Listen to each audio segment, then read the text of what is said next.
আর এদিকে দেখো সন্ধ্যার টিফিন খাচ্ছে। তো আজকে সন্ধ্যার টিফিনে কি খাচ্ছে দেখো, পাউরুটিটাকে সেকেছে, নিজে নিজেই করেছে তো একটু কালো কালো হয়ে গেছে। তার মধ্যে দুধ গরম করে দুধটা এমনভাবে দিয়েছে, রুটিটা পুরো দুধটাকে চুষে নিয়েছে ওপর থেকে চিনি ছড়িয়ে। এসে আমাকে বলছে, মা খাবে, খেতে কেমন? আমিও খেয়েছি, এইভাবে ভালোই লাগে, খারাপ লাগে না।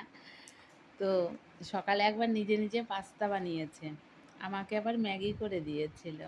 তো ম্যাগিটা বেশ কয়েকদিন ধরেই করতে পারে, এখন নিজে নিজে গ্যাস জ্বালাতে পারে, তো নিজে এখন এইগুলো করে নিচ্ছে।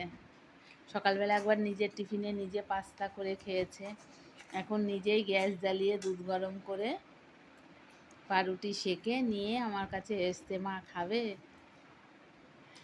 আর একটা ভাবে ও পাউরুটি খায়, সেটা তোমাদেরকে কোনো একদিন শেয়ার করব।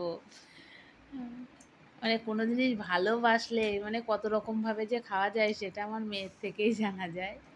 তো যাই হোক, চলো ও এখন খাওয়া দাওয়া করুক, পরে কথা হবে।